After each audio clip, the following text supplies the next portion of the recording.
So I live in Santa Monica, California, and today I wanted to take you on a tour of the apartment and talk about how much I pay in rent so that you can kind of know what to expect when you undoubtedly move into my apartment. Before we go on the full tour, which won't take long, it's not that big, I wanted to cover a few statistics.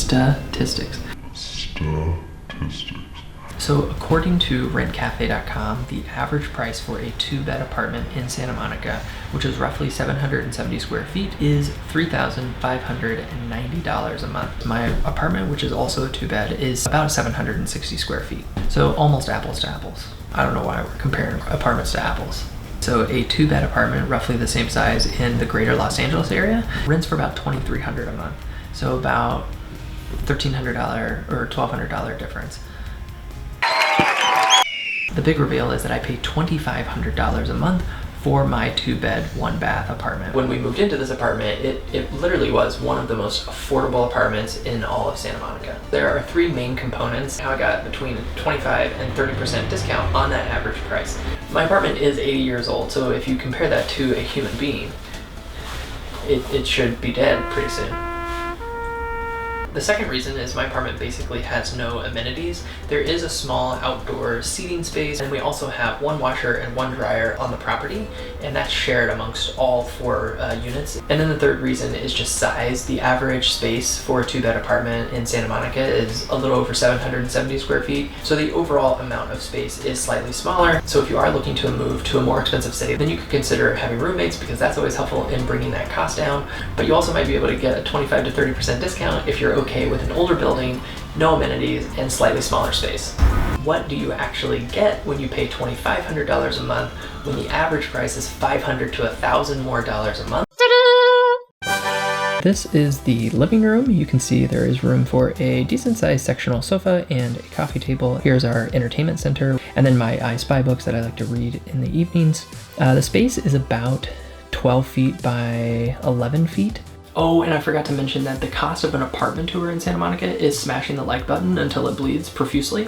This is our kitchen, which is about 9 feet by 8 feet or so. You can see there's not a ton of counter space. We basically have 3 open countertop spaces. We have this baker's rack that we added. The baker's rack provides so much extra storage for other appliances and pots and pans. And you can also see the cabinet space, which is not a ton. And then you can also see we have our pretty standard oven, microwave, and fridge. And then this is what is supposed to be the dining room. We use it as both an office and also my playroom. It has ample floor space for all of my toys. The dining room space is about 9.5 feet by 12.5 feet. And then here is our bathroom. Our bathroom in total is about 8 feet by 7 feet. We added that caddy to the corner because there just was not enough room. You can see we have a shelf here for all of my bath toys. The only storage in the bathroom is actually under the sink or in the medicine cabinet. We also run a full-time gym out of our bathroom. That's why we have 350 towels hanging up.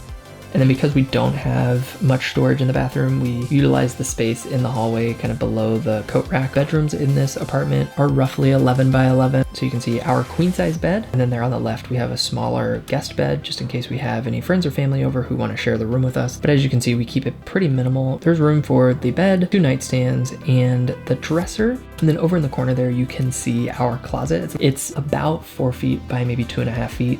And of course, when you're living in a small space, you have to get storage where you can find it. So we use a lot of under bed storage. And this is the second bedroom. This is my playroom where I put all the rest of my toys and spend a lot of time in here just playing basketball, working on my dunks. And another guest bed for when we have friends and family over, we put them in that little cage. And then here is our hallway utility closet. This is the only additional closet, and that is pretty much the space.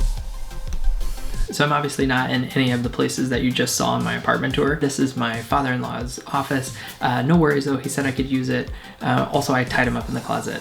In a state like Ohio or states similar, $2,500 a month could actually get you a 5,000 square foot house if you put 20% down, and then you also get a yard.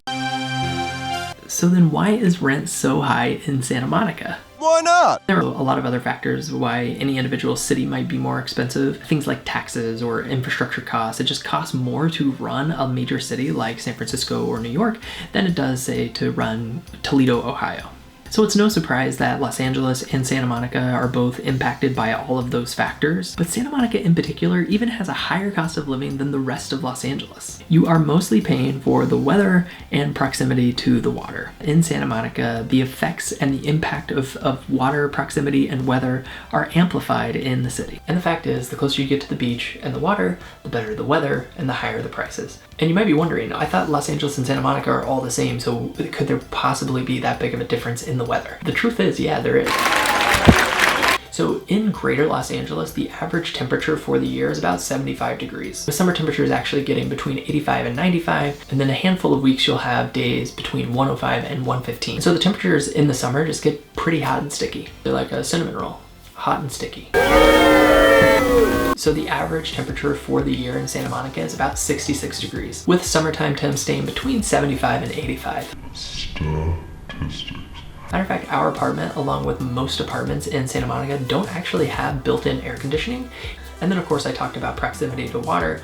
When you live in Santa Monica, depending on which neighborhood, you're likely only a 15-minute drive to the beach. It certainly gives you a ton of outdoor activities to do.